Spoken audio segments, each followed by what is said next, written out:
Donc, na bengi bino bana nzambe nyonso bolinga pasteur de la foi, bo s'abonner na Daniel Matondo TV et na page Facebook boko aussi ko s'abonner na Daniel Matondo officiel. Donc wana aza ndeko na biso aza mosaïla nzambe un missionnaire oya teya na bamboka ya bakati na bakongo lokola bakikonka ateya na bamboka lokola ebele oyo tosala ba campagne ya makasi oyo pe tomona pe loboko na nzambe pe bitumba makasi kasi nzambe alongisa biso na bamile lokola bakikonka na bakongo central pe partout et aujourd'hui ndeko Daniel Matondo le missionnaire Daniel Matondo aza mena na niveau ya États-Unis azosalela nzambe donc to banda na bazamba mais lelo nzamba fandisier na États-Unis. Alors landa ba prédication landa ma bonsignon tout ya mosaïla nzambe, abonnez-vous massivement par la grâce de Dieu, massivement par la grâce de Dieu, vous s'abonner na Daniel Matondo TV wana na YouTube pe na page Facebook vous s'abonner na Daniel Matondo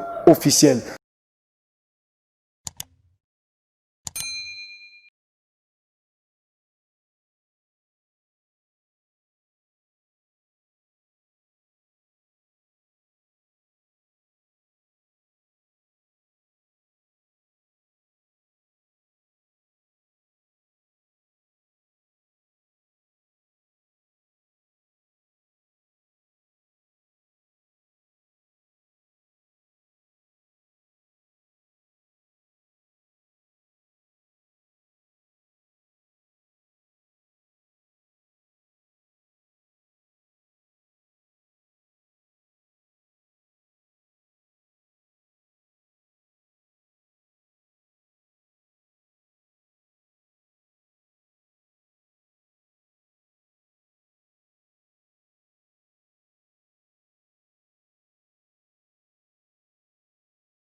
Le Seigneur, acclamez Jésus, acclamez Jésus, acclamez Jésus.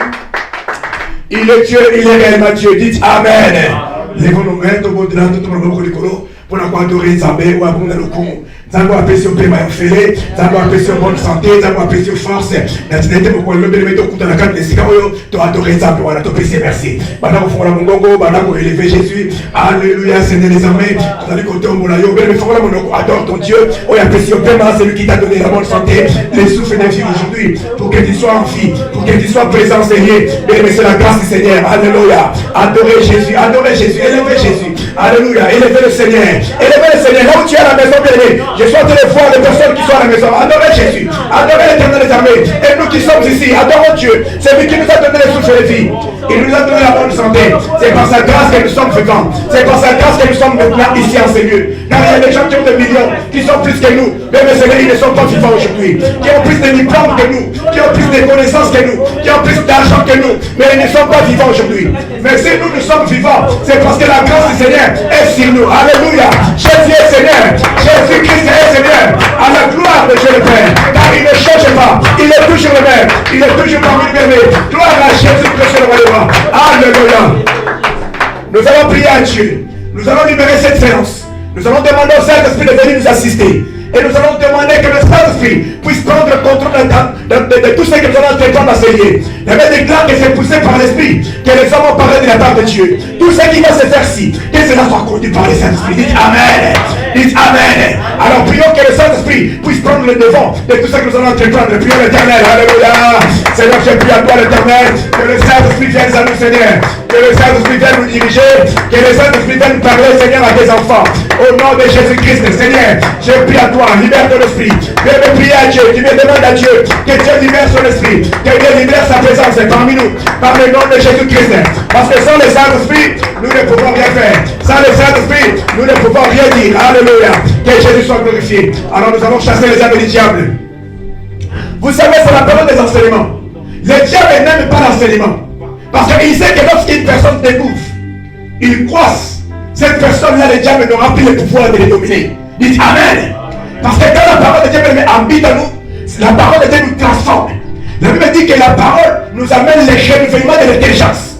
Alors le diable fait que nous puissions prier longtemps, sans pourtant avoir la connaissance. Raison pour laquelle en ce moment, nous allons chasser l'esprit du diable, l'esprit du ténèbre, l'esprit de distraction, l'esprit de l'incrédulité qui va nous amener à la distraction. Que cela puisse quitter ces liens, que cela puisse quitter nos amis qui sont en ligne pour aller dans les arides, et cela par le nom de Jésus. Chassons les œuvres du diable à côté de nous, que notre environnement soit libéré totalement. Priez l'Éternel. Alléluia.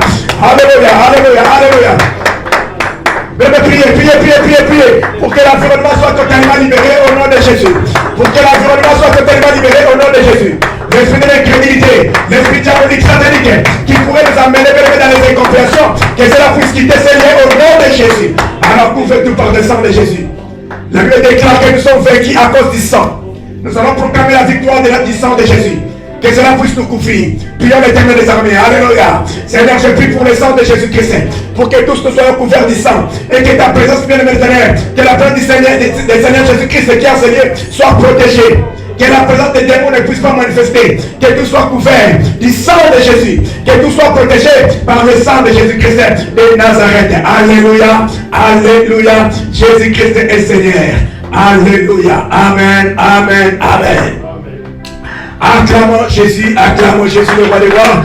Acclamons Jésus-Christ le roi des rois, le sauveur de l'humanité, le sauveur de l'humanité. Acclamons Jésus. Le plus fort, acclamez Jésus-Christ de Nazareth. Amen, amen, amen. On peut se mettre. On ne sait pas comment se saluer parce qu'ici, ça devient très compliqué dans cette période de Corona. Parfois, on a envie de dire aux gens de vous saluer, mais les pasteurs commencent même à se réserver, à dire aux gens salut. Alléluia. On commence même à se réserver un propos, mais nous savons que Dieu est au contrôle de tout.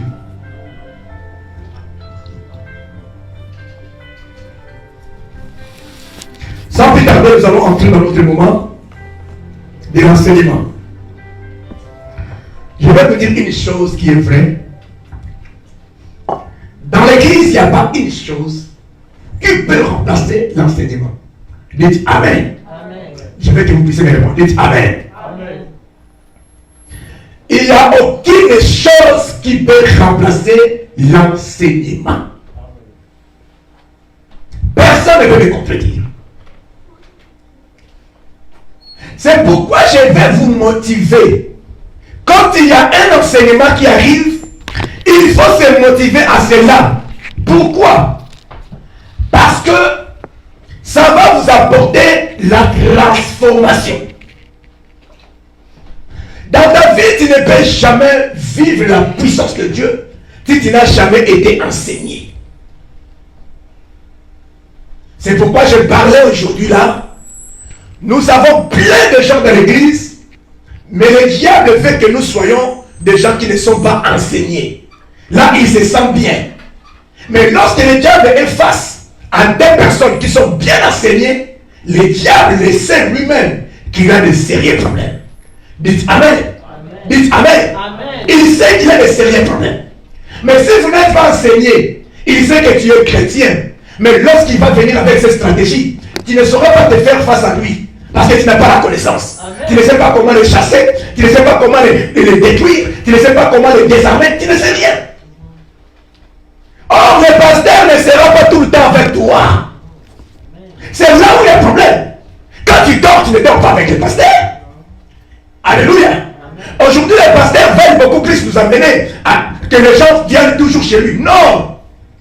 Nous devons apprendre les gens à prier. Nous devons apprendre les gens à croître dans la vie spirituelle. C'est pourquoi nous nous sommes décidés à faire cela. Parce que si nous allons troubler ces pays, parce que bientôt, nous allons troubler ces pays. Dites Amen. Dites Amen. Dites, nous allons troubler ces pays. Ah, vous avez aux États-Unis. Nous allons troubler un pays. Amen.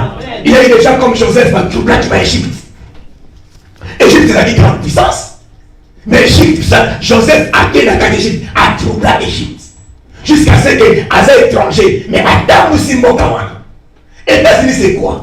L'Europe, c'est quoi? Canada, c'est quoi? L'Afrique, c'est quoi? Le bas, Amen. La capacité que Dieu a mis à nous, nous sommes capables d'aller au-delà. C'est pourquoi je tiens à vous dire que nous allons troubler. Quand je dis nous allons troubler. Parce que les choses que nous allons faire ici, même au niveau de la présidence, les gens attendront. Le bas, Amen. Ils attendront, car nous savons c'est Dieu. Basta, il y a des gens qui ont campagne. Est-ce que vous avez un analyse? Tu es pour la campagne qui vous était. Parce que tout ça, et comme Benjamin l'a dit, nous avons un Dieu qui est grand. Donc, il faut que la campagne soit dans la coque. Voilà la campagne sur la boîte. Nous avons un Dieu grand. Amen. Il veut dire que nous avons un Dieu qui est grand. Notre Dieu est grand, mais sa grandeur nous échappe. La terre est tout le temps. Parce que ça va grand, mais grandeur va pour échapper biso. La terre à tout moment. Pour la dire parce que dans Nzambe, tu fais battre que tu as Nzambe azali grand. N'est pas la terre qui biso mais Nzambe wana azali grand, azali kata biso, asala biso Nzambe. Alléluia. Alléluia. Nzambe, mais so na comme la point wana, le moment dernier on fana ka wena ki Nzambe na ma ofele. Nzambe otuna nga be dernier maintenant le mokinyo sala ki nini. Beaucoup de gens sont en train de perdre le temps. Nous sommes dans le bien mes amis. Amen. Tu veux mettre la moto, tu as un million de prospérité, tu as un minute. Mais tu as un million de bien. Nous sommes dans le kilo des amis. Nous sommes intimidés. Nous sommes lengi. Amen. Anda somi mutu kata sali kamunele koleka asali to somi skinda ko sorti ni beleme amoto moko te intimidé. Tout ce qui est dans ce monde beleme t'appartient. Le amen. Le tout m'appartient. Amen. Mais ce qu'il faut c'est la connaissance. Sans la connaissance de beleme au colonné. Il y a des gens qui insistent sur le monde. Parce qu'il faut tout changer par là. Le amen. Il y a des gens qui ont été félicité. Il y a des gens qui ont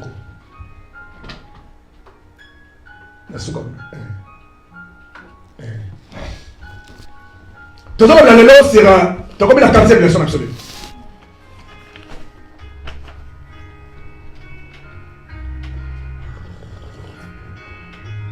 La personne qui défend mon corps dans le baki. Topesa biso ba combo ya 12 disciples à Jésus. Apparemment, ils ont semblé que c'était facile, hein? Mais le rêve a quand même mutu moko.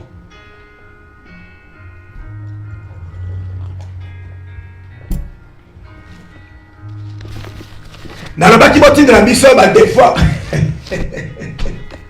Amen.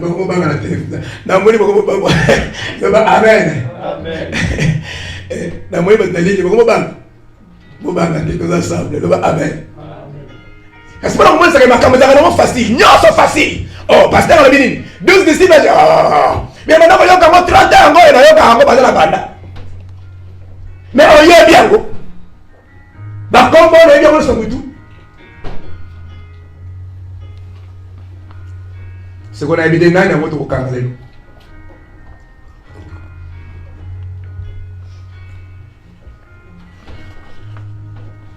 On est supposé que ce soit dans la gâte, parce que dans la Zamba. Est-ce que tu peux me dire qu'on peut faire comme 12, combien il y a des disciples, Jésus, ça pour t'attendre?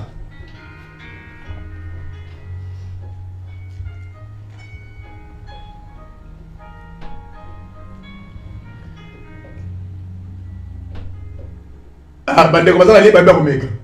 Il fallait que tu appelles son ya nini. Nani, pardon papa Gustave. Au moins loko ya auto chaka ya nini ya son. Auto chaka na radio. Je l'ai son ça ba toza ba yo kaka.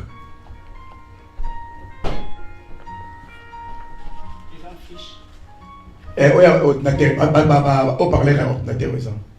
Il y a un moment de code ça volume ya téléphone. trop tcha volume ben so yoka bolibi ça parce que koya ko sambe ya kututu kana yebia koya ko sambe ya kutoka na yebia ya louange na yebia ngai kasi ngana comprendre que yango ana te est-ce que tu vas bien et si na toka ebile et si na tutuki mingi et si na sali makambo mais na comprendre que yango ana te. J'ai compris que le lorsque vous êtes bien formé, nanda no ato tout quitter, bien va contacter. Amen. Amen. Mais au retour tout quand l'église auquel on va finir on a tout. Et puis ça va tout toquer dans ma casse l'église va finir chaque jour. Tout ça c'est parce qu'il y a la connaissance de. Aïe bien comme côté. Ce que tu as vu l'église comme il y a, aux hommes qui m'ont comme on passer du comme calme, na comme calme. Pour moi ça va moi plus tard, ouais bien ça va. Ça na comme na prier comme na chaud. Mais calme il a dit que bien aimé, ma camba sérieux, faut qu'on fasse. Le va amen. Tu te fais dans tout sur la bien. C'est très important. Bon, en attendant, on va prendre tout en retard. Ce moment-là, on va commencer gérer moins de temps par rapport à les cambos du salon. Bon, de côté, on va combo tout ça à de quoi bazoka ke bayoka.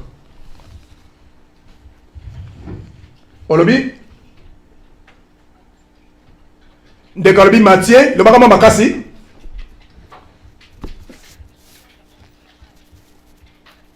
Maman Anina Colorado.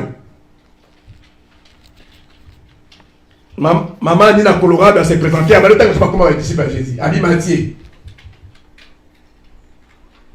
Alobi Jean. Alobi Jacques.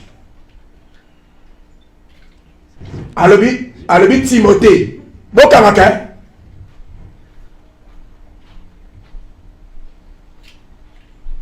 Alobi Shida.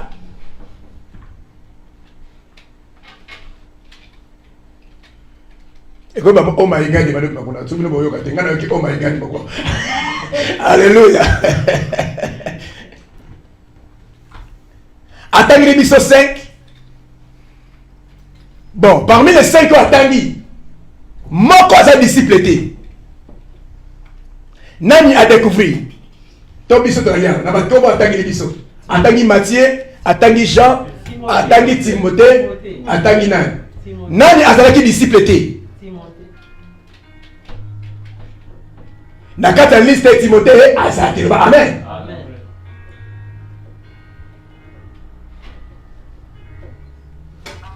Et fiche dans ça qui fiche moi appelle bien. Eh OK, on t'écoute. Ah écoute.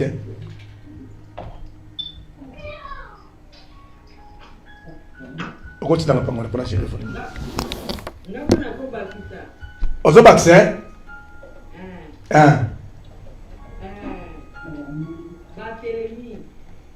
Barthélemy.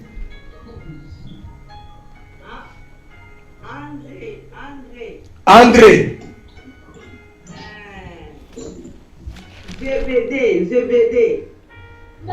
Zébédé. OK. Luc. Nénisus. Bon, c'est la mode. Ah, au moins, ma caméra, le bas, amen. Le bas, amen. Ils ont semblé qu'on a la simple, mais au moins, il est qu'on fongole le bas, amen. Lique, Zébédé, Robina André. Robina Philippe.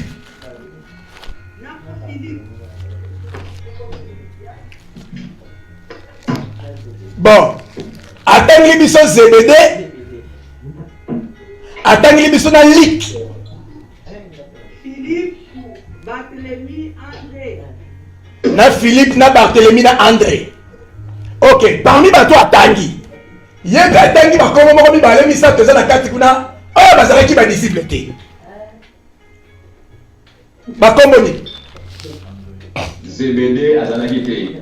Zébédé à Zanakité, nani susu.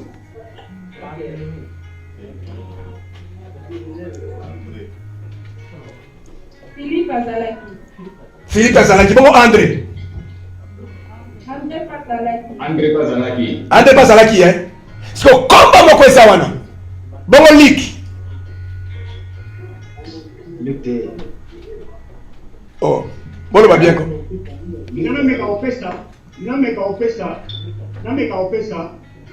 Eh, papa pêche la main, on peut ça biso.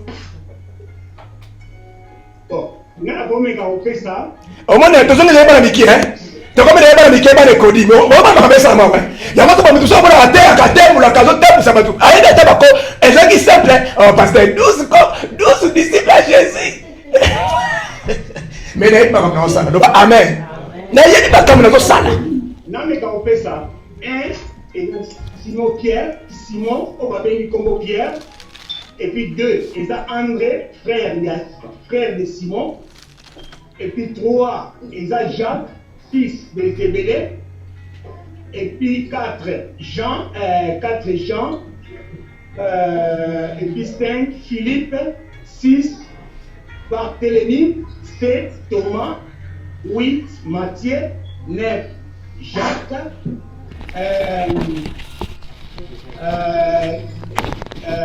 10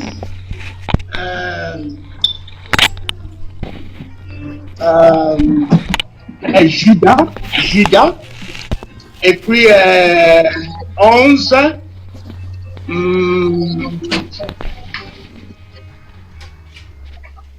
Jude. Simon les Canaanites, et puis 12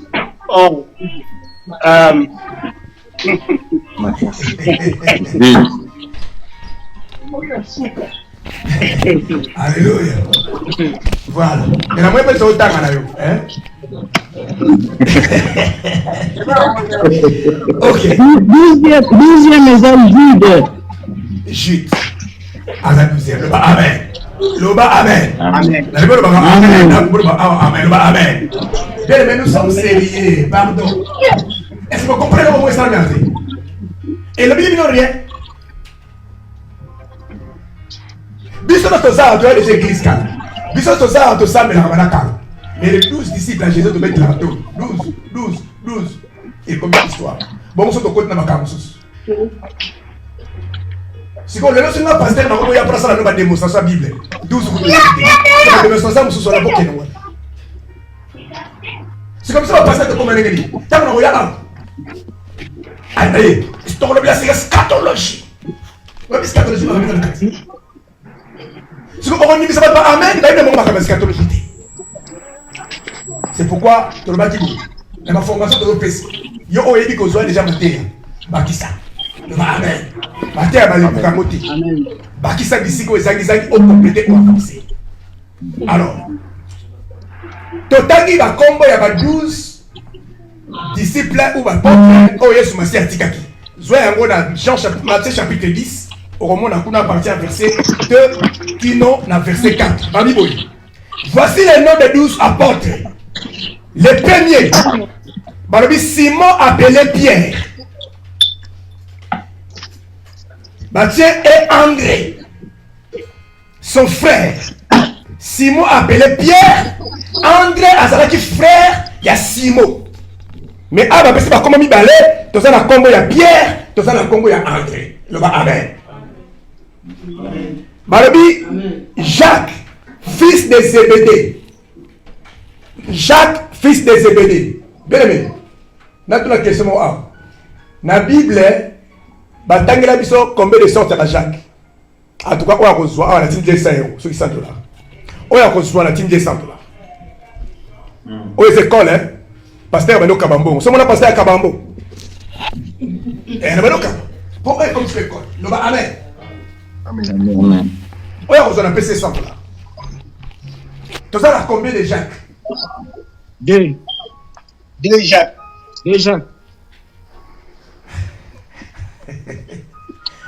Jacques a pas parlé. Bible est le 5 Jacques. 5 Jacques. Tu as compté la détail on a pris. Il y a un moment même bataille ni bataille à Rabiso. Moi il y a l'église à Jérusalem là bien. Tant que vous êtes Kendaki. Église à Mounene et l'église à Jérusalem. Na quatre églises wana, on a qui responsable de l'église wana. Comme on a qui Jacques. C'est comme ça la minga nzambe, la nanga bien. Basala minga nzambe, tant que bataille à Jacques wana, on a qui responsable de l'église à Jérusalem. Ba le belaka Jacques oy. balobela Jacques oyo ya fils de Zébédée nzoka ezalaka Jacques wana te lokola bakoma kuna Jacques moto aleki l'école biblique te azozwa Jacques ya disciple ya Jésus nzoka ezalaki Jacques wana te livre mosusu toyana yango kuna bakoma na Bible na Nouveau Testament bakoma Jacques boyebi livre ya Jacques ti boyebi livre ya Jacques ti livre ya Jacques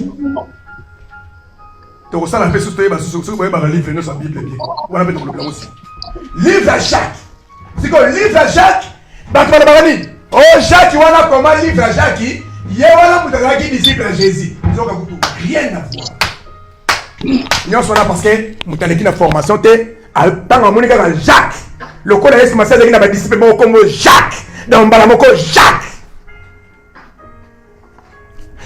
oyo azalaki responsable ya église ya Jérusalem azali Jacques oyo azalaki frère ya Jésus sikoyo ekolekela biso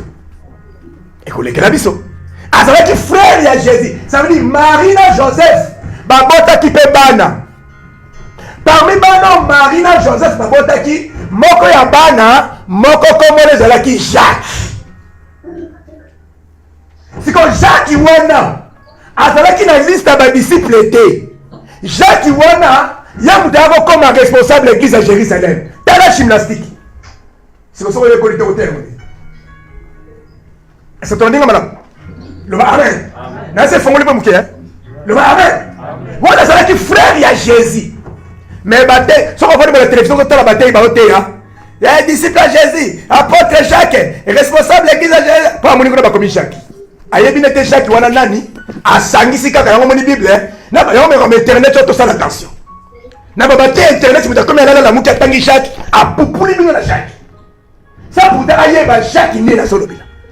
On peut tous porter les mêmes noms. Mais tu es dans l'objectif, tu es dans le but, tu es amen. Le amen. Na pesika moi parenthèse, pourtant tu tangi Jacques. Ndenge ba tumi ba so kendanga na berere wana.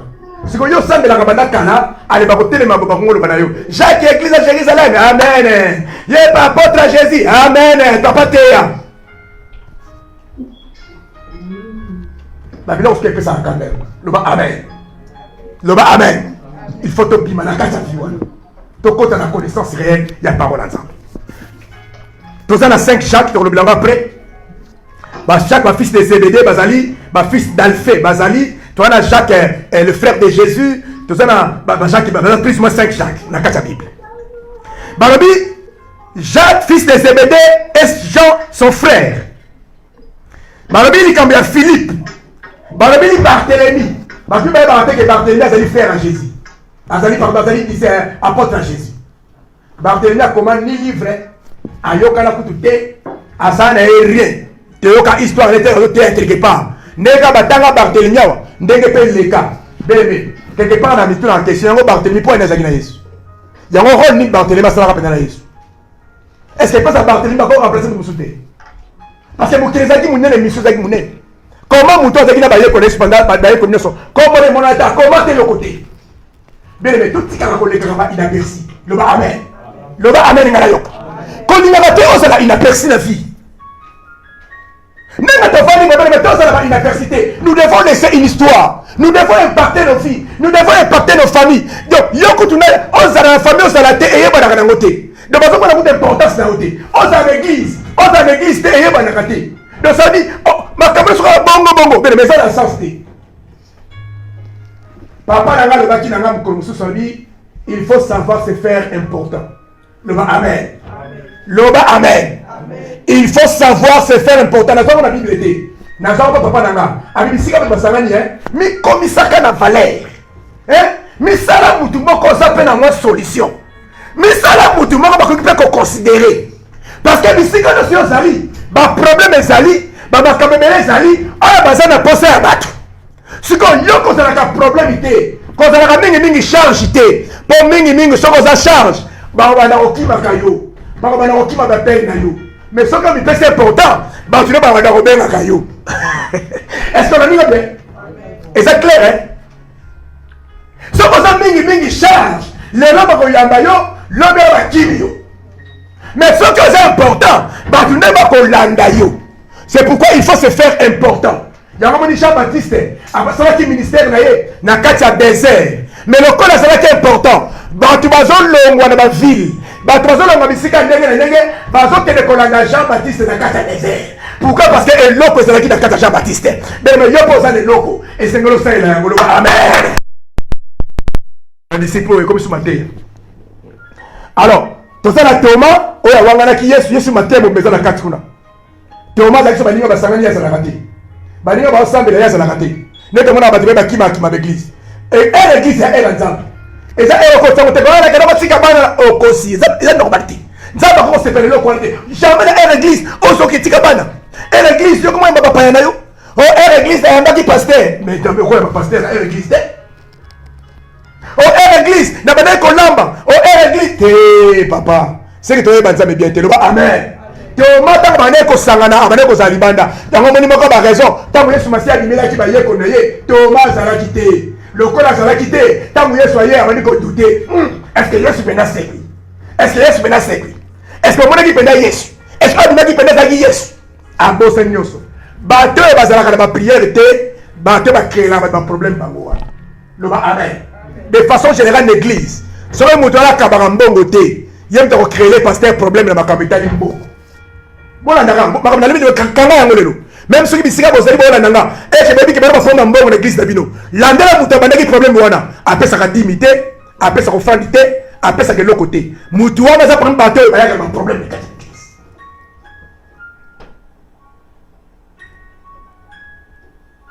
Bato oyo batambolaka toujours libanda ya vision baza bato oyo bazalaka te ye moto akoya paster olobaki boye mpona nini paster osangi yango Thomas ntango ayaki ayebisi Yesu lakisaka mpena loboko na yo natia pena mosapi namona pena soki batiaka pena sete belemi ovandi na Yesu tambola ye asali makambo ndenge ndenge omonaki te likambo nde olingaka omona kaka otya mosapi loba amen.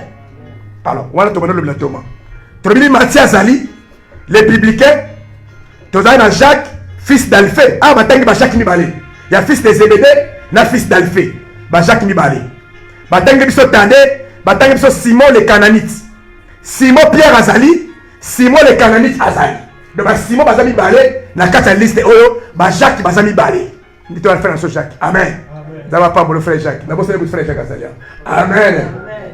C'est notre frère azali 3 heures de temps 3 heures de temps de route 3h30 pour aller au Samba la biso 3h30 de route mais bato so azala kaka tisi ko raison donc Jacques azanga makambo Jacques azala rien ça je l'ai na pote donc azali kama osante azala makambo osala mais tama comprendre nzambe na ye ayikola na nzambe ba amen nzambe ba lukaka ye ngala isa kabino botikila ngamba ba désordre tozala ba réaliste yango moni biloko mikemike boye ngala la de la kango mutasali 3h na kolandela ye pour aller parce que mutu so aza face à 10 minutes avant il ndako ata TV azotala YouTube ayo mtotala YouTube nanga mnasali 3h tokokana te na boyango na kombo na Yesu yo pasteur olaka ba pongoli ka ba semu na yo ngai na nala ka église na ola na mabele na osambela ngai tokokana te mais ça crée bon basuni et comme OK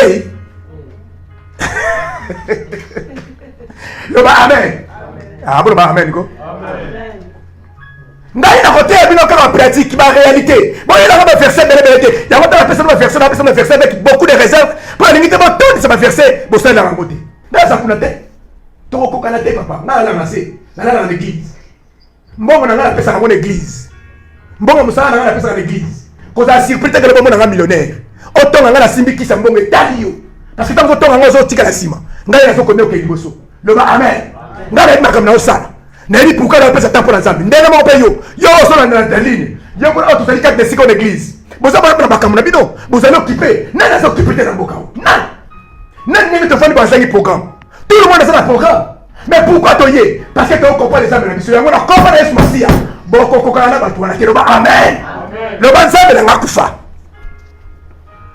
na ba oya baza na ligne na ba oya baza na biso boko kokana te boko bango na ba boko kende liboso boko za différent na batu wana na lui amen et ko zala bongo na la Nzambe la kanzambe ndengwana soki na fuka bipona yo prière na les ali que faut la différent ma comme fait que liboso parce que au pesa katana pour Nzambe amen.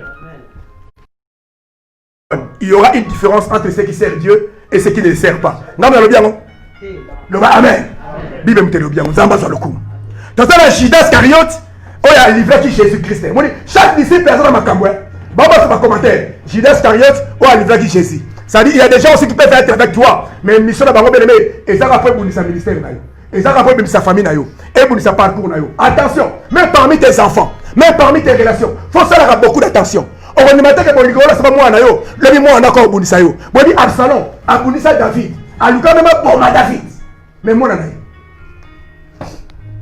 Tout ça a beaucoup d'attention. Yango Lucas au col ça va dans le ensemble. Amen. Yo col ça va dans la piscine. Au col ça va dans l'anniversaire que sont les gâteaux. Yo des gars qui sont la bonne gâteau, au début on s'attend à ça la Bible était. Au début on s'attend à la bonne té. Laisse ça gâteau, mais même la piscine sont la basika, mon cola ko balukila yo. Ngamu na sombe la là-bas. Ngamu na sala la boye. Ngamu na sala la boye. Oui, on sala la ngami Hassan. Hassan ma banza bete. Ai bien ma ko ça pas paraté. Hassan. Quand ça paraît so mi gâteau na ngo to ça paraît. Yango te. Et ça, ma kamsi, je ça là, mais ça, ma kamsousou, ça, même ça, on a cassé moi. Amen. On va faire tout tout. Il y a un accent, moi, ensemble. C'est très important. Dans ma part, mon ami, surtout petit mabogo, ma casse, ici, quand tu vas aller, c'est là qui est important. Bon, moi, je insiste sur ma combo, pe bolandi, na ebi kenza ma pambo libiso. Bon, comprenez pourquoi la personne qui dévore, on a motonio sur comment yango, tindelanga yango na email nangai. Daniel Matondo K, gmail.com. T'es ton côté. Ton côté, 25 points. Donc, on va t'indiquer, c'est maintenant, on va le susciter 25 points. Donc, j'espère que nous avons besoin de email Daniel Batondoka, gmail.com. Là, vous allez voir, il y a le blague à Boété, mais et Sungi Batebele. Le nôtre de la 4e leçon d'avis sur la croissance chrétienne ou spirituelle. La croissance chrétienne ou spirituelle. Il y a ça là. Qui m'a dit ça là. La croissance chrétienne ou spirituelle. Bien, mais tu retournes à la Bible. 1 Corinthiens chapitre 13, tu bannis comme à ma vitesse. Bah, tu vas dire comment on a bien reconnu sur tout comment. 1 Corinthiens chapitre 13, verset 11. Galates chapitre 4, verset 1. Namoni Batali Nekati. 1 Corinthiens chapitre 13, verset 11. N'est-ce pas une des commentaires sur la autant? La Bible est là. La Bible est si mais il y a quelqu'un qui est là.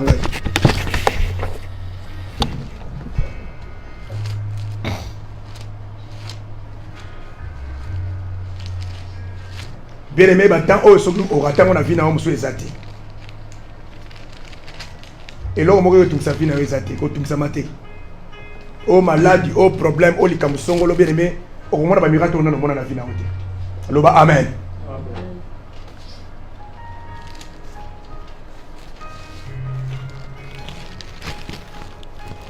Faut muta kola. Yango olimbisa biso mikolo to télémini pena ki bio kola. Oso sambe na mingo ke église belé ou adorer les gens mingi. Ezali tango ya kola. Ah, tozongi na connexion hein, olimbisa biso bandeko. Tolobela sur la croissance chrétienne, 4e leçon, croissance chrétienne. Tolobaki 1 Corinthiens chapitre 13. Verset 11. N'habite de papa le monde temps là bien so ko zana ta pembe na tango tango to la ndana et au pambola makasi te na kaino ko weno ka ko to o le bouger mingi comme c'est souvent bande ko la Bible 1 Corinthiens chapitre 13 à partir à verset 11 to tangi na kombo na Yesu Masia et le mona musa na Nzambe papa na biso yulu 1 Corinthiens chapitre 13 verset 11 je lis au nom de Jésus. Amen.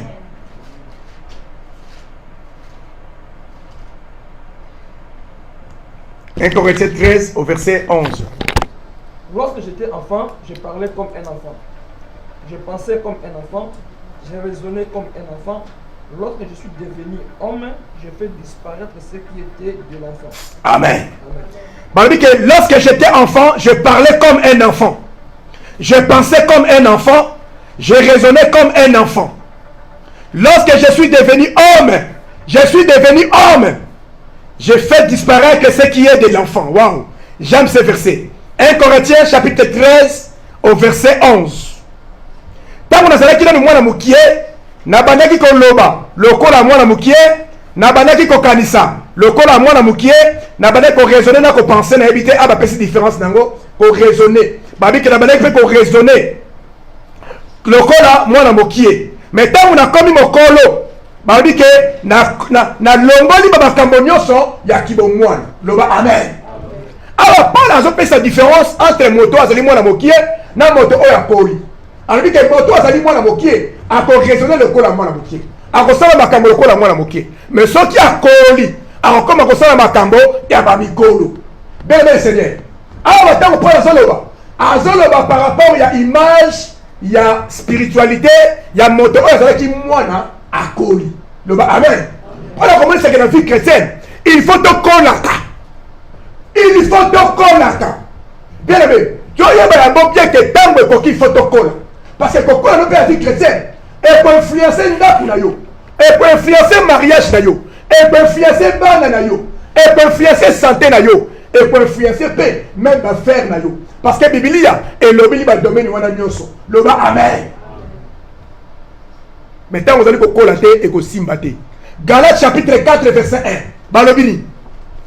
Galates 4 verset 1 j'ai lu. Amen. Or, aussi longtemps que l'héritier est enfant, je dis qu'il ne diffère en rien d'un esclave, quoiqu'il soit le maître de tout. Babi, aussi longtemps que l'héritier est un enfant, il ne diffère de rien d'un esclave, bien qu'il est le maître de tout.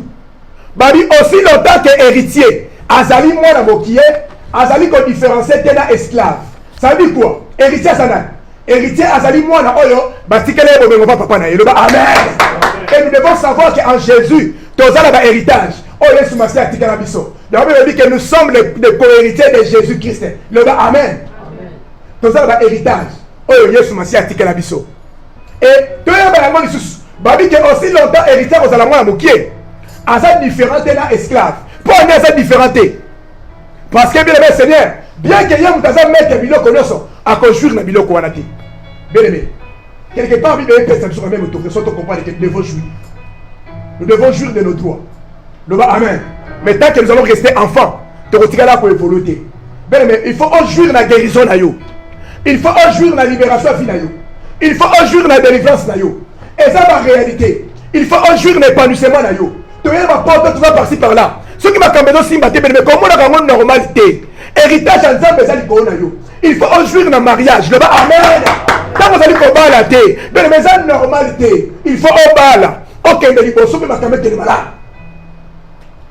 Il faut jouir nos comportements et ça c'est l'héritage. Tant que vous allez combattre la terre, il faut que vous ayez une normalité. Banyongo est la normalité. Il faut qu'on jouisse dans l'héritage de est-ce que mon homme est mort? Mais tant que le chrétien, tout le monde a un c'est comme normal, tout le monde va pas va prospérer, mais il y a des explications. La Bible est minée, la Bible est minée.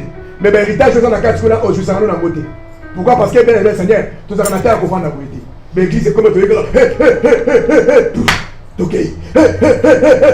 Ok. Tu as vu, tu as vu, tu et aussi mbaté. Il y a un micro, tu as vu, tu as vu, l'église. Qui m'a yo? Mais dès que tu as 2, 3, 4 personnes, on va se yoka. Bangola ne pas la différence quand bangola. Amen. Tu vas dire que na temps ba tumsu ba ko l'église te. Ba tumsu ba ko lemba. Na yebi. Na yebi avant que temps o ko za temps ko passe. Mais bien le faire ba yango bien. Yes ozaki muta sentimenté. Avec ba foule de personnes. Ba 10 000 personnes ba ndako landaye. Na tika ka 12. Pour 12 on va tika là. Ba lekeki ne be prêt à l'olenge o. Ba lekeki na ba cinéma. Si c'est qu'atel pas que ba cinéma peut pas tout passe. Mais bien mais c'est que les kawana. Puis après ça va coller kawana. Ba tono ba sala histoire. Le amen. Le autre tanga bango. Yes a dit na ba tebele ba komona ba to yebité. Mais bango to tangi bango parce que ba ndiba ko le kana nzela wana. Ba ko tanga ba komona bino. Le amen. Ba ko tanga ba komona bino bébé. Et ko komona na bikanda. Ba ko tika histoire. Ba komba bana na bino ba ko tanga yango parce que nzela ba zali kolanda. Ezali nzela lipambuli. Est-ce que molongo mako banana amen? Amen. To tika la bana te to kola. To tika ba ja papa. Biso to aller to kéré l'église to les quartiers banzela wana. Alors to comme une étape pour se souvenir mais quand ça la décourager quand tu viens à l'église, il y a que dans oyo ezali oyekola. Alors, tu vas sur la croissance chrétienne ou spirituelle. Par rapport à oyo, tu peux faire une introduction. Alors, premier point. Le nègre nous devons ça à croître spirituellement. Tu dois passer à premier point. Tu dois passer à quelques points. On te permettre à croître. À quoi la carte vie chrétienne. Parce qu'on dit que la carte moi la mouquette. Premier point. Priez chaque jour. Priez chaque jour. Premier point. 1 Thessaloniciens chapitre 5 verset 17. 1 Thessaloniciens chapitre 5 verset 17.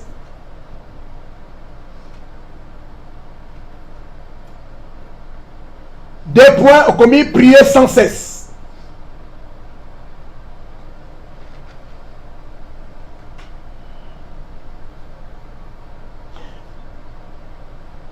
Priez Dieu chaque jour.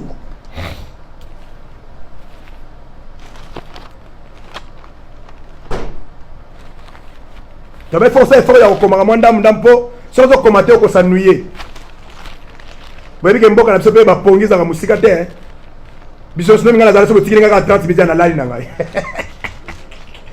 Le amen. Donc on est d'abord même ngala so tikiri ngaka 30 minutes. Mais sinon on est déjà déjà rouge donc le ben là déjà retard sur 4 h du matin. Donc si kaka on a là donc pongi na ko betela yo yo klanga ma. Philippiens chapitre 4 verset 6. Philippiens chapitre 4 verset 6.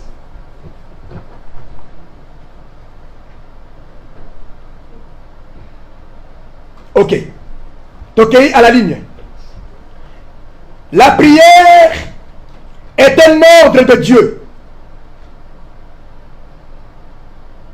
Et celui qui ne prie pas désobéit à l'ordre de Dieu.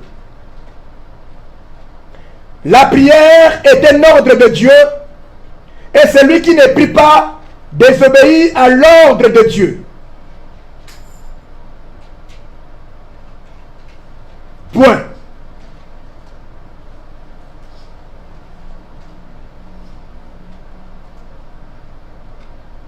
Bandeko makeleza na ndaku bokanga ba polimi na bino trobaki soko koti na ligne kata nini wana po déranger baninga te.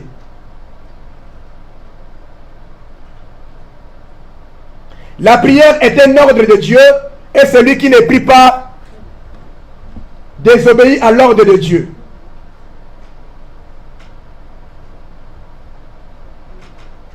Voilà première tirée. Deuxième tirée.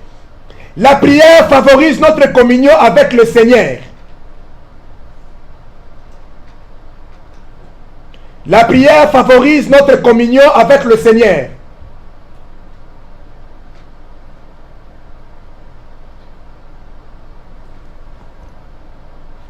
Voilà premier point. Titre la croissance chrétienne ou spirituelle. Donc ici premier point, prier Dieu chaque jour. Donc ici verset 1 Thessaloniciens chapitre 5 verset 17. Donc ici sur Philippiens chapitre 4 verset 6. Premier tiré, la prière est un ordre de Dieu. Et celui qui ne prie pas désobéit à l'ordre de Dieu. Deuxième tiré, la prière favorise notre communion avec le Seigneur. Tokei, na deuxième point, na zo commandant nous, bongo topé cette explication. Deuxième point.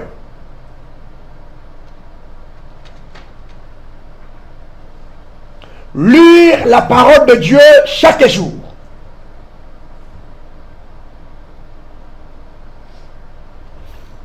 Est-ce que Malongi Bazananga? Malongi Bazananga? Amen. Lire la parole de Dieu chaque jour.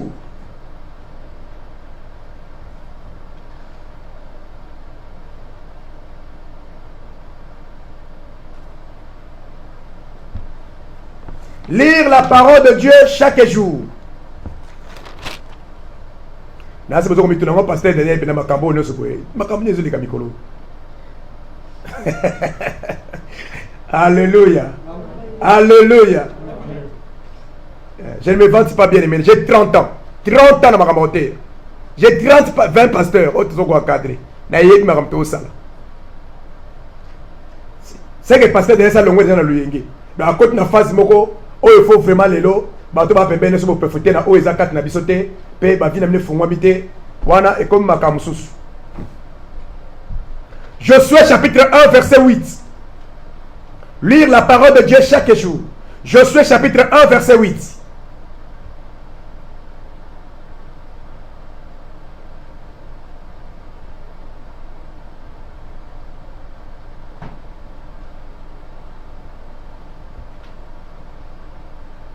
La clé du succès est de méditer la parole de Dieu matin et soir.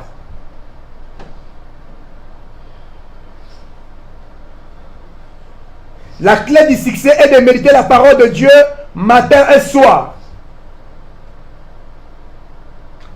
Virgule.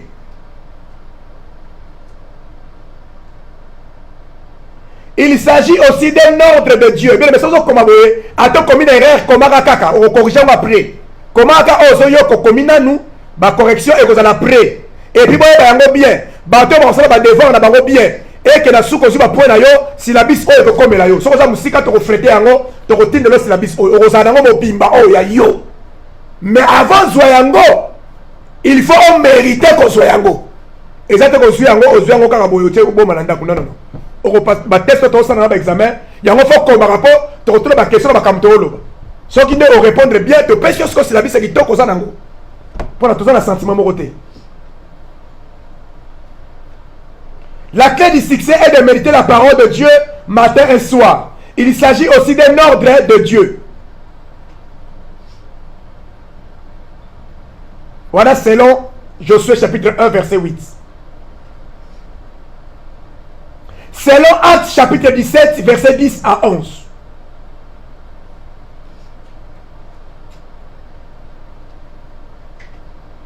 Selon Actes chapitre 17, verset 10 à 11, n'est pas uniquement écouter ce que nous attendons dire de Dieu. Ne pas uniquement écouter ce que nous attendons dire de Dieu.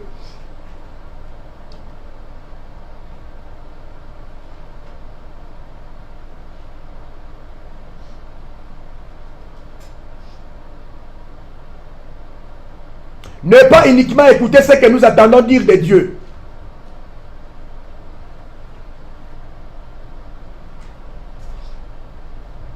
Mais examiner par nous-mêmes la Bible. Mais examiner par nous-mêmes la Bible.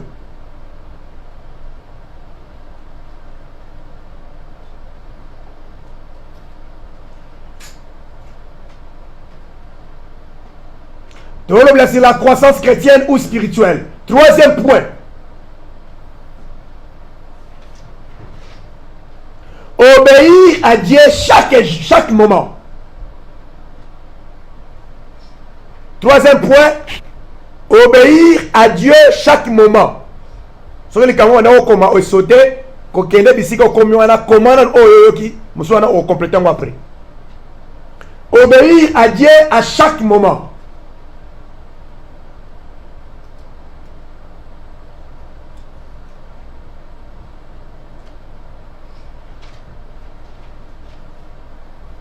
Jean chapitre 14, verset 21.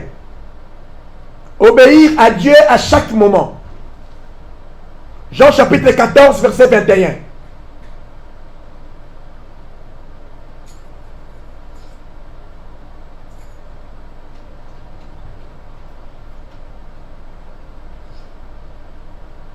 Donc, gardez les commandements de Dieu pour lui plaire.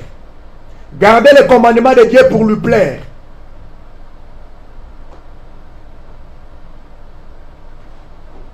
Gardez les commandements de Dieu pour lui plaire. Point.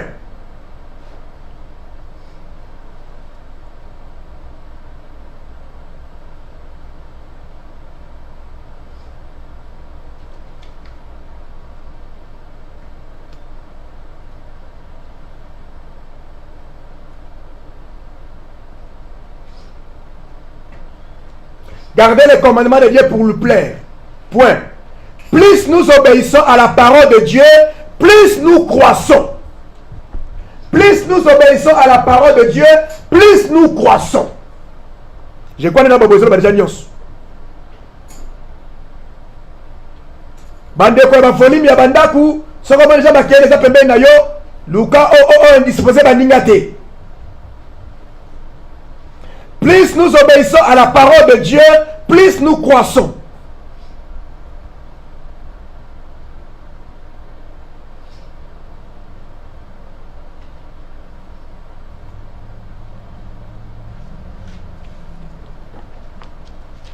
Quatrième point. Témoigner de Jésus-Christ par notre vie et nos paroles. Alléluia. Témoigner de Jésus-Christ par notre vie et nos paroles. Tout le temps pratique. Tout le temps pratique.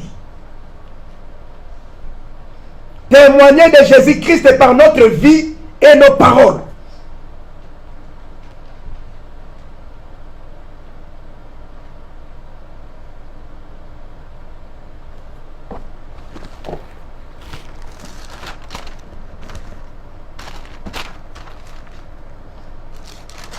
Témoignons de Jésus-Christ par notre vie et nos paroles.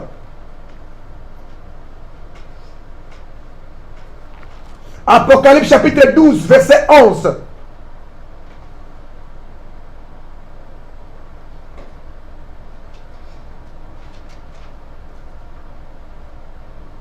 Toquez à la ligne, portez du fruit. Portez du fruit au tête des points. Portez du fruit. Bambouma et Molimo. Portez du fruit, des points. Au tien, manifestez les fruits du Saint-Esprit. Manifestez les fruits du Saint-Esprit. Ça, j'aime. Les fruits du Saint-Esprit. L'église d'aujourd'hui, c'est l'église du Saint-Esprit. Le bas, amen. Le bas, amen. C'est l'église du Saint-Esprit, bien aimé. Et ça, tant que tu es malade, tu es malade. Non, non, non, non, non, non, non, non. Et, tu es la maladie pour la nuit. Bamboma moli me fait mon sam. Na bo moni makambo te bien aimé, bo mona makambo. Za ba promettre biso makambo bien aimé, o ba ba ba wana kisi ba ko supporter ngote. Le ba amen. Boka nga makambo na lo ba bien aimé, zo yinda kala minute. Pena dit que Dieu nous a désarmé. Manifester les fruits du Saint-Esprit.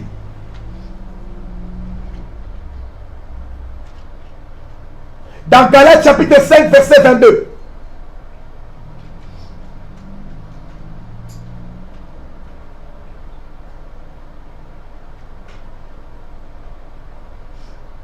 Jean chapitre 15 verset 8. Romains chapitre 6 verset 22.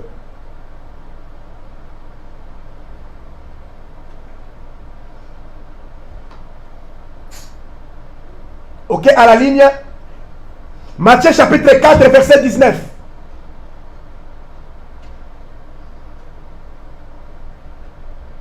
Oh, on a la verset belé. Ah, on a ballon inga dans la verset belé l'autre. Qu'on to ya ressemble. Matthieu 4 19.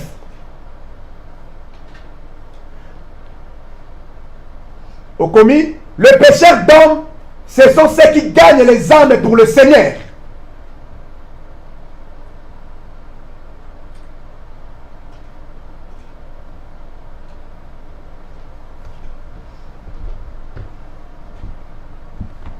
Cinquième point. Le pécheur d'homme, ce sont ceux qui gagnent les âmes pour le Seigneur. Cinquième point. C'est confier à Dieu.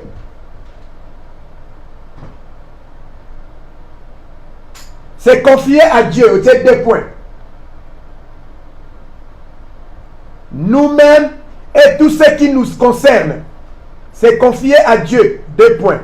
Nous-mêmes et tout ce qui nous concerne. Le bas, amen. Le bas, amen.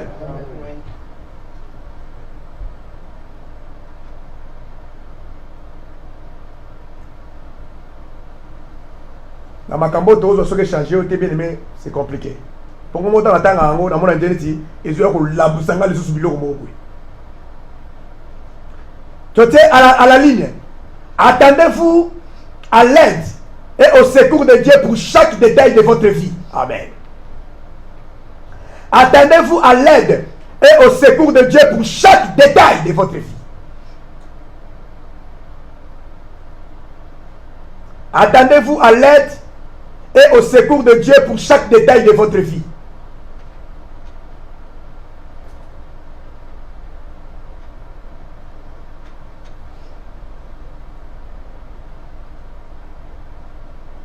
Attendez-vous à l'aide et au secours de Dieu pour chaque détail de votre vie. 1 Pierre chapitre 5 verset 7. Waouh. À la ligne, Babi, il doit être le premier confident. Tu as dit confident Laxini. Il doit être le premier confident.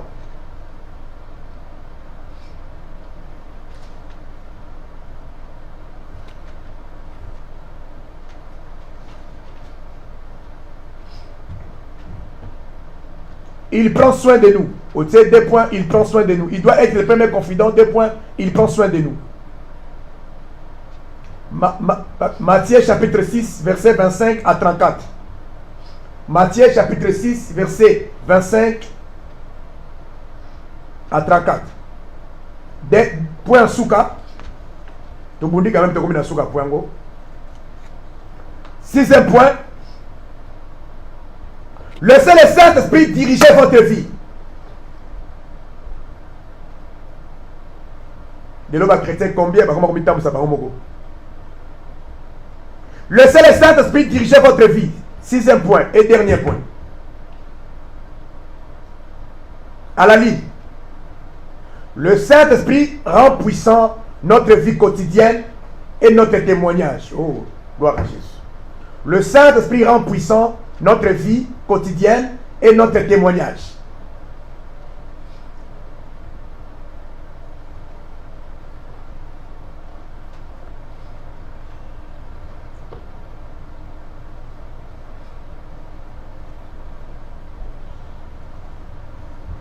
Merci beaucoup d'abord Suzali. Ah wakat ne sika on zama pa mon abiso. Pena ba de konyo so zali ko la nation en ligne. Amen. Le Saint-Esprit rend puissant notre vie quotidienne et notre témoignage. Galates chapitre 5, versets 16 à 17.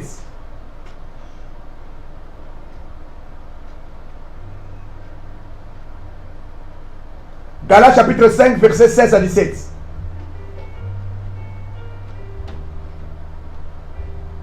À la ligne, il nous faut lutter contre les désirs de la chair. Et si comme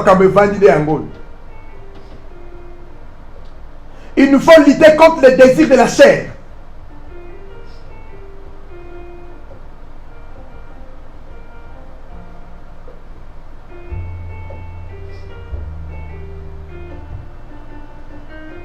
Il nous faut lutter contre les désirs de la chair, appliquant ce que dit la parole de Dieu. Appliquant ce que dit la parole de Dieu. Marchant par la foi, et c'est même si nos yeux voient la difficulté. Marchant par la foi, et c'est même si nos yeux voient la difficulté. Appliquant ce que dit la parole de Dieu, marchant par la foi, et c'est même si nos yeux voient la difficulté. Quand on a la foi, même ceux qui misent la difficulté. Donc, amen.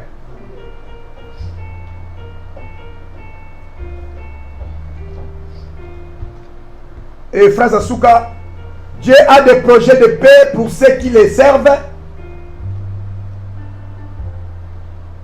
Dieu a des projets de paix pour ceux qui les servent. Marchez selon l'esprit par obéissance.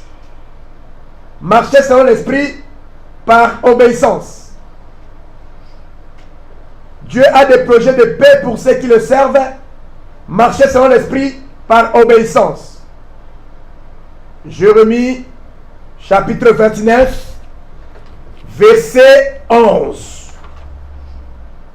Dieu a des projets de paix pour ceux qui le servent.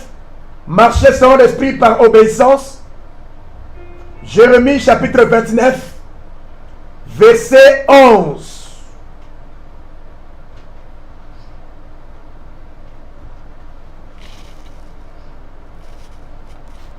Tolobi, amen. Tolobi, amen. Est-ce qu'on peut acclamer Jésus? Acclamer Jésus, acclamer le roi des rois. Pour attendre aux abapesio, apesio makasi, yakokoma, makambo oyo, et talaki likambo etali croissance chrétienne ou spirituelle. Voilà. Makambo oyo totangi awa, yamwe kosala ke lobi okola. Est-ce que tu l'as dit, madame? Loba, amen. Yamwe kosala ke lobi okola. Pasteur Daniel Azala te, on est capable de chasser ma démon, on est capable de proclamer ma miracle, on est capable de vivre via lumière, paix ténèbres et qu'on va dans la Loba, amen.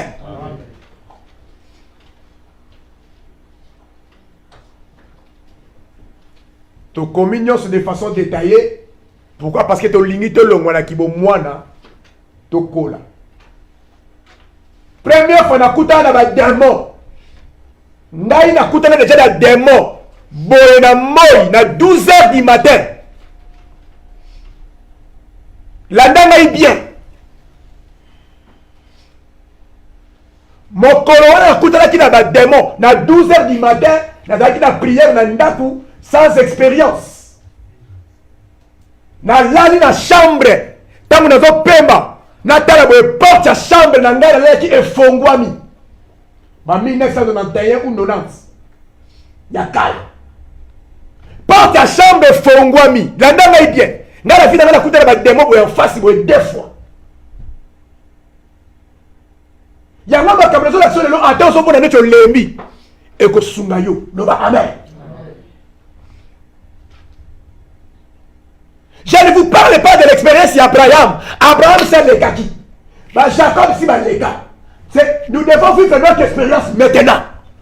Le bas, amen. Amen.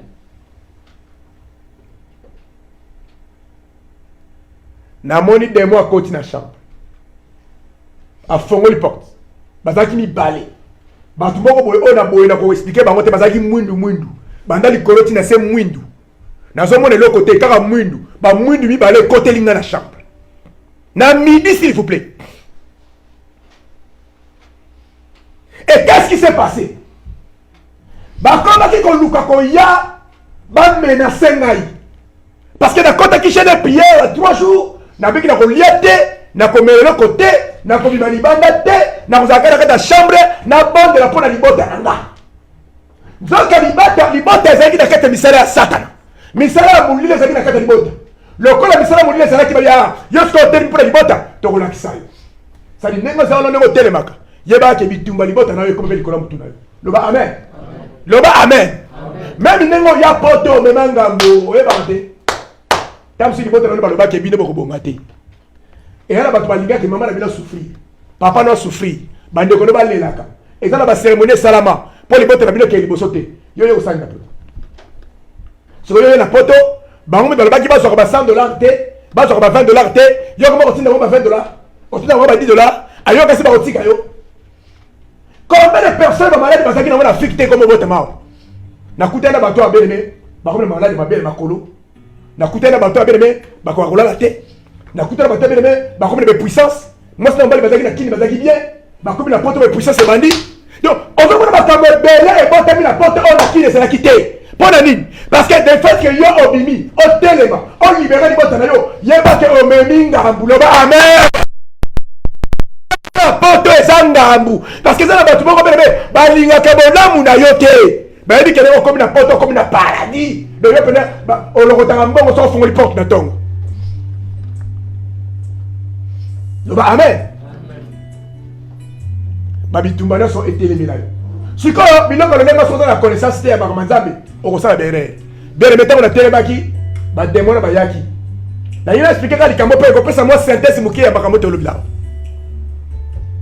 bébé bakoti ta bakoti na chambre nga zaki boy na lani nanga mususu na baleko ko se reposer parce que na prière na leba ki bakas oh na moni porte chambre fongwami oh mais na zanga moko na ndako porte fongwami ndengeni bébé na zo lukana dans la porte na nya fongoli porte na zo ko baluka te na zo ko dakangami na bloqué na zo ko baluka te oh mais porte fongwami na gangi oh non de Jésus tant na gangi au nom de Jésus na baluki Dans la balu qui peut être face à face dans des personnages. Et dans la combattu en face de Bango, dans le moment où on a pas dit ce qu'on peut faire Bango. On donne Jésus. Ce qui est Bengani Bango, on donne Jésus. Bazan douce la mire. Abimi la mire bakei, bazongi lisusu. Badouce la mire, bazongi lisusu. Badouce la mire, bazongi lisusu. Mais quand on a connaissance, nous sommes vaincus par le sang de l'agneau. Le bas, amen. Tant on a dit que le sang de Jésus. Demain, ndega bakatela ba dusula ba kenda ba tia suko zongate. Le bas, amen. Je vous dis une histoire vraie dans mazota nga likolo. Mais dans le moment de l'expérience, bien aimé, tant qu'on a la silisika au nom de Jésus, na fongo la chambre na bandi mbang. Si pas papa na molimo. Apôtre Thierry qui a ça parce qu'on Angola nzamba pambola et bisika sali. Na kimi mbang. Bébé la toki. Na mi papa, yala makamuna moye ndatu. Na kozonga sur la chambre wala te. Na kozonga sur la chambre. Bébé na longa kimi to na komi ko banga. Na toki. Biloko na moni wala bébé elekeli na leba amen. Échange avec nous-mêmes misu. Misu na comme des rouges. N'est pas le mot comme secret. Moutou aza occultiste. Soka woto sala vocation na ye. Soki azongi et l'autre il veut changer et ça miss. Kanga likambo. Le amen. Même soki mouta mouta bisala baza ndo. Et ka keleki ko loka. Ben mais okanye na fragrance. Et l'autre il veut tala miss na ye. Et vous anenge ça la raté. Pour nani parce que miss wa moutou. Soki moni biloko za surnaturel et me kisakate. Et comme kana mo façon moko boye moni là. Il y a un moment où tu as dit que vocation, on dit que c'est suspect, et l'autre, il a mis et perdre la sens. Et dans ce sens, c'est normalité. Le bas, amen. Mis ya pongité. Mouta là, la soka la mouka, la mis ya pongité, bien. Mais ça, mis sous bébé. Oh, ce qu'on t'a dit, on se reconnaît sur moutou na ôté. Le bas, amen. Et bien aimé, ça, c'était parce que j'avais une petite connaissance. Il y a ma cambassant de Jésus. Et en plus de cela, na comme ko banga na bagina songa suna ndakute na bita so ba demande ba koya lisusu na boya qui se répéter deux fois pour et loko na mona ki na koya ko supporter à côté. Tout ça c'est fait parce qu'elle avait une expérience de ba amen. Mais moko na kutala ki da démon na ki konka na ki santu wana siko bele si na koli. C'est quoi sur connaissance. Façon là se comporter qui fait ce démon là et c'est là qui ndenge mon côté ndenge se comporter qui tango la kutala na nonas. Il y a quiconque qui a 2001 2002. Tout ça c'est lié à la connaissance. Il y a un bien aimé. Baba Kami to kutala kanango elupakabiso parce que nous n'avons pas la connaissance. Mais nous devons savoir, nous devons croître spirituellement. Est-ce que Molonga Sanangai? Est-ce que Molonga Sanangai? Acclamez Jésus-Christ le roi des rois. Alors, le lot de qui te coma, tu repères sa explication dans la fois prochaine, et puis tu remets comme ça au compte dans la leçon et Kolanda la fois prochaine. Pour nous gagner quand même temps, pour nous déborder sur ma cassité, parce que pour ça, on a besoin d'aller à Koluka, qu'on déborder, ma cassi, et d'aller à Koluka, qu'on respecte, puis là, on a Saint-Esprit à zotine de la bisso.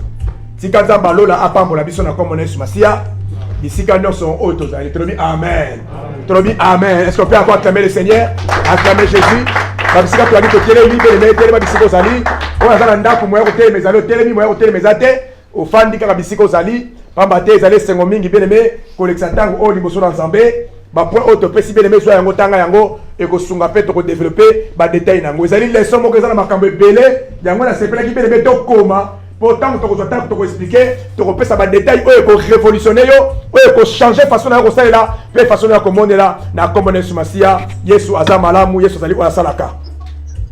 Alléluia. Ben métier maboko likolo bana ko komisa Nzambe, remercier Seigneur pour avoir assis kolomela absolument, mais remercier Nzambe pour apprécier occasion ko yoka.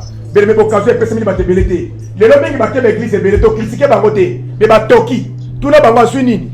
Tout na bango ni le baksami kati na ye. Alors bakutu matero batele na éviter. Mais on va dans la carte nayo. Yango muteza mutuya. Yango bele bima la carte logique à loyenge. Bima la carte distraction. Parce que comme tant on zamba lingi asala makabasika na carte nayo. Yango va dire qu'on prépare yo. Bele préparation za la kapasi. Et ça va vraiment passer. Tala mwana oyo bota. Nemo préparaka ye. Ezali pas si bien. Si mon kola ezali difficile. Mais bien aimé, mon kola moi na ma koli.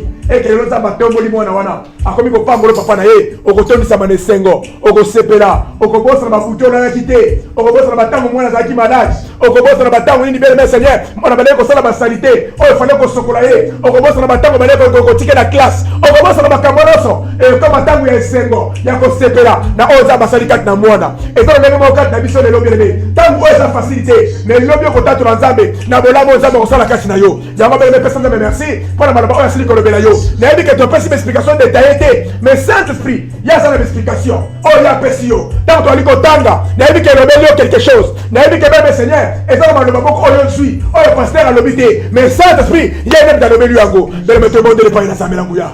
Alléluia. Bana ko fungola munoko pesa merci pas ina zambe. Pour la asili ko lobakati na yo.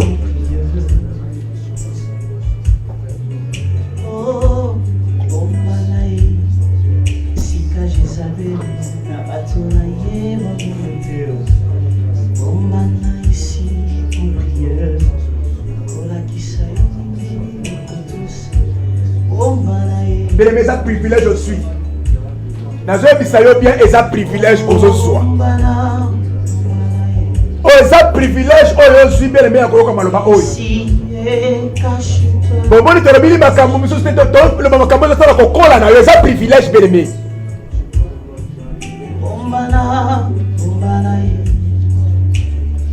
Bon, de l'époque, l'ensemble. Il y a une première point qui est à chaque jour. Il y a pas l'ensemble qui est à Sungayo. Oh, ça la monte en prière. Pour prière, vous te refondez ma porte. Prière, vous te refondez ma capacité. La vie de Samba, Samba n'est pas une Zambé. L'homme pas une Zambé. Alléluia. Zamba, Zamba, Lam. Zamba, ça lit bien. Il y a pas l'ensemble. Yo, Kokate. Mboka, oh, ma cambeleke, ma fatigue est ali. Ma faiblesse est ali. Mais ça va pêcher ma casse. Il y a comment de temps, on va te mettre la bangoté. Tant on va te mettre s'intéresser à la bangoté. Mais on sait pas pourquoi on va s'intéresser. Parce que les hommes sont préparés. Les hommes sont préparés. Il y a 4 filles de prière.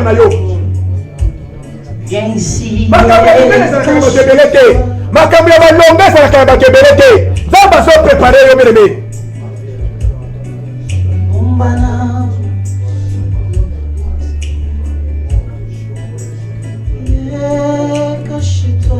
Pesa nzambe merci pour la tango avec sekena biso ya moyoka maloba na ye to pesa merci to remercier Seigneur merci za kat na biso merci pour la base na yo nzambe nazane sengo mingi nzambe na bikamwa ya kozala face à bano bazali ko comprendre maloba na yo nzambe nazali ko se reprocher mingi nzambe to saleli yo mingi nzambe na bikamwa mais je comprends que nzambe tango ko qu'il faut reformer bana na yo to zo se pelisa bana to luka ko sala makambe se pelisa ka batu mais nzambe bazali ko se retrouver te bana bazali ko se retrouver te bazali ko kola te l'église de na batebele mais ba kola te lorsque les jazz agite bazali ko kweya bazali ko panzana Église est dans un groupe d'adoration, il y a une carte de Kobo, il y a une carte de distraction. Église, il y a une carte de Zambé. Église, il y a une carte de Yenge. Il y a une carte de Lakisa. Il y a une carte de Monisa. Il y a une carte de Monisibiso. Il y a une carte de Guanati. Il y a une carte de Guanati. Il y a une carte de démérer la carte de Manayo. Il y a démérer la carte de l'enseignement. Il y a une carte de Guanati. Merci. Pour l'enseignement, il y a une carte de Sabison. Il y a une carte de Sabison. Il y a une carte de Mambison. Pour la construire réellement Zambé. Aussi le Kobo. Pour la biso yango ya wetika le komuke ma sans joli et zonga na mboka na yo ozali papa akosa kate ozali papa ozana ba moi merci na makia kitoko sili ko pesa biso lelo pe l'enseignement aussi ko pesa bana na yo au nom de Jésus notre Seigneur et Sauveur nous t'avons ainsi prié acclamons Jésus le roi des rois acclamons très fort le Seigneur acclamons très fort le Seigneur acclamons très fort le Seigneur amen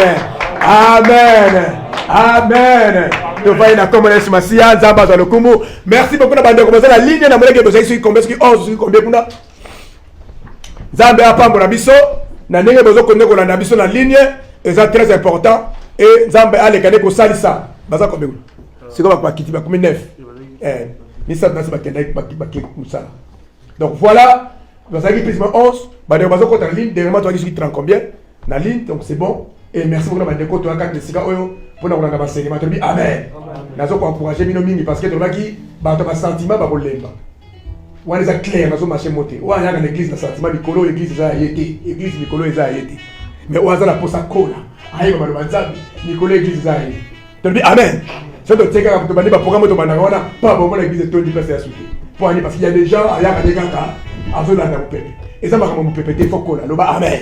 Faut qu'on la amen, ou avancer. Alors, toi, sur les étapes pour aller, il y a des pépé, tu as des étapes pour essayer de monter à quoi la carte avec chrétienne. Si tu as besoin de kumu, pour la nyonso, ou essayer de théama, katikatna et sikao. Ça peut t'arrêter de repérer sa offrande nabiso. Au bébé Simbo, nous allons repérer sa offrande. Bande que vous avez la ligne, vous retenez dans la cash app. Cash app nabiso, il y a IMC Church et ça fonctionner.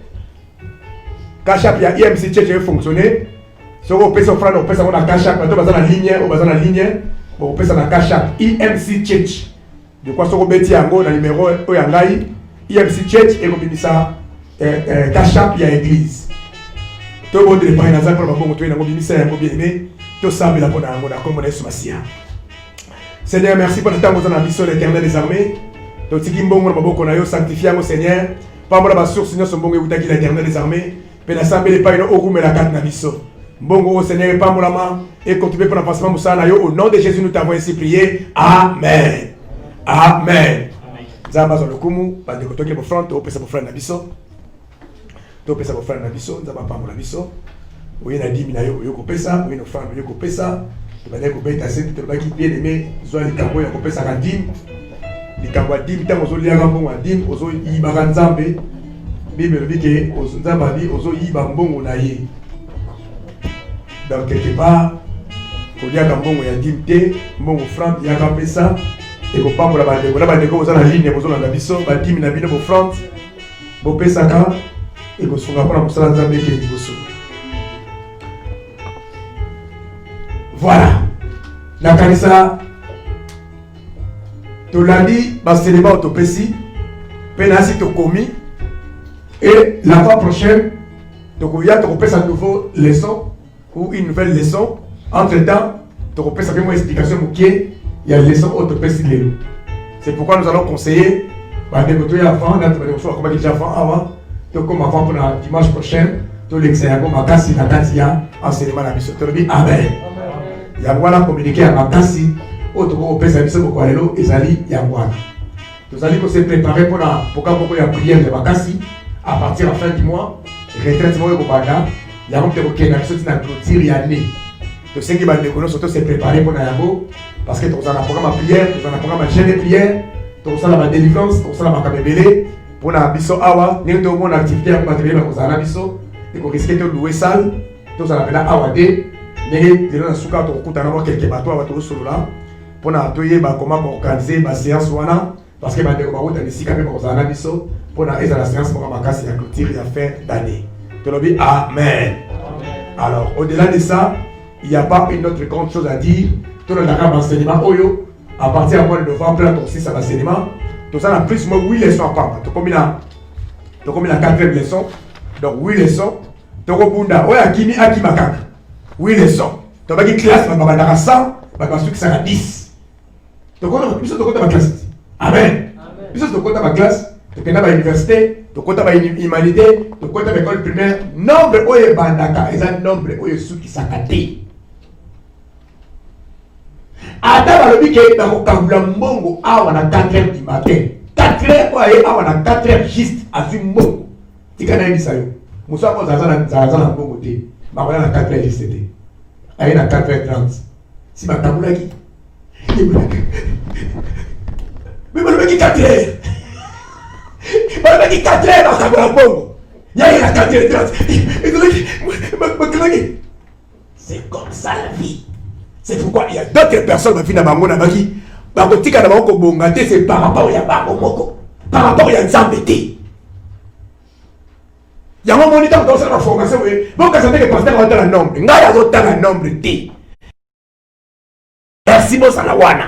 Oh, Tozaliawa, Tozalawana. Ce qui est grand prêtre écoute Jésus-Christ a dit 12 disciples. Ça dit, marche nous avec 3 personnes à part et Kokinako. Parce qu'avec 3 personnes, tu as les États-Unis, tu as les Mboka Oyo, tu as les Salama. Est-ce que vous avez compris là? Le Amen. Vous êtes d'accord?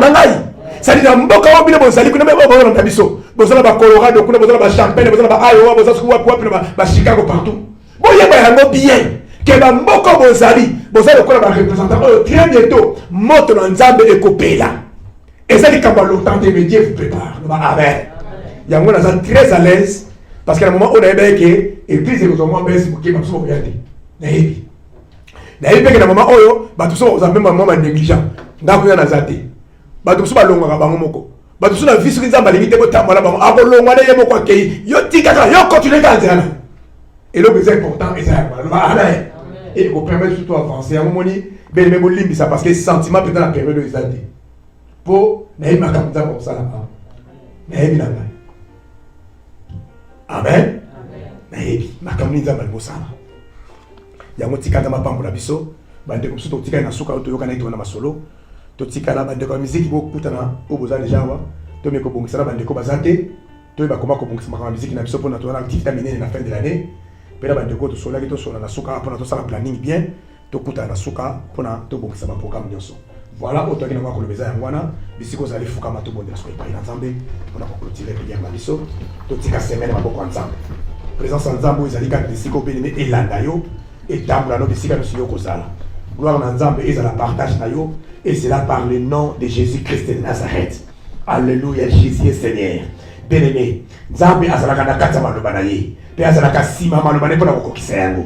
Nazondima ke onction ya nzambe ezawa, nazondima ke Saint-Esprit aza elongo na biso yango na kombo na Yesu Masiya mbele ezala déjà connecté avec le Saint-Esprit. nayebi ke semaine oyo ekozala ya succès, semaine oyo ekozala ya réussite. Alléluia, parce que Bible na biso bien-aimé le Seigneur to demeurer elongo na nzambe na maloba na ye. C'est alors que bien-aimé na Luya tokozala na succès na makambo nyonso oyo tokoatrependre na maentreprise na biso yango nzambe na bikamwa alekale komonisa makati na yo. Semaine toali kokota ezala semaine oyo kotamwisama na nguya na yo. Moko na moko azala projet, moko na moko azala makanisi, moko na moko azala likambo azokanisa kosala mpe betika na bisa yo. Nguya nzambe oyo eza kati na esika oyo yango ekotambola na yo, yango ekolongisa yo. Yango tika semaine wana maboko ya nzambe ete kembo na nzambe eleka nango koaccompagner yo. Et c'est là par le nom de Jésus prions l'Éternel des armées te bonde les païens na nzambe banda kotika lundi, mardi, mercredi, jeudi, vendredi, samedi na maboko ya nzambe ete kembo na nzambe etambola na yo. Bisika nyonso bene meyo kotambola na misala na yo na makambo nyonso ali kokanisa kosala bene bonde les païens na nzambe ete nzambe alola alekale komona yo, alekale kosala kati na yo. Et c'est là par le nom de Jésus-Christ fongona munoko bene sambe les païens na nzambe yebise païens na nzambe monisama afin que semaine na yo et la semaine moko très bénie, semaine moko visité par le Saint-Esprit au nom de Jésus-Christ le roi des rois.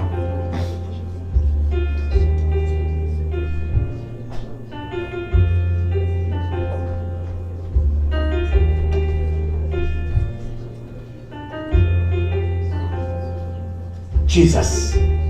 Talo boko mbali likolo. Dekere lo mona bana kombo na Yesu. Lo bana kombo na Yesu. Semaine oyo. Na tikia we pai na yo. Lo ba Yahweh. Oyebi posa motema na ngai. Lo ba bien oyebi posa motema na ngai.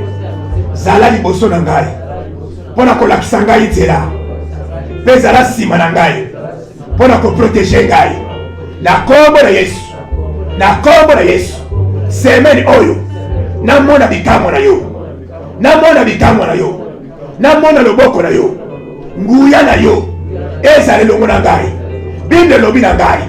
Loba Bible lobi na ngai. Na butu. Bana Israël. Obana ko tambola na bango. Obana ko tambola na bango. Lokola colonne de feu. Lokola colonne de feu. Yango na kombo na Yesu. Semaine oyo. Tambola na ngai. Jesus. Tambola na ngai. Lokola colonne de feu. Lokola colonne de feu. Nyonso ya monguna. Nyonso ya monguna. Oyo kopusana. Na vie na ngai. Emona moto na yo. Emona moto na yo. Au nom de Jésus. Au nom de Jésus. Au nom de Jésus. Le Bible lobi na ngai. Oyo simbi. Na loboko na yo. Moto koboto na yete. Na simbi si. Epai na yo.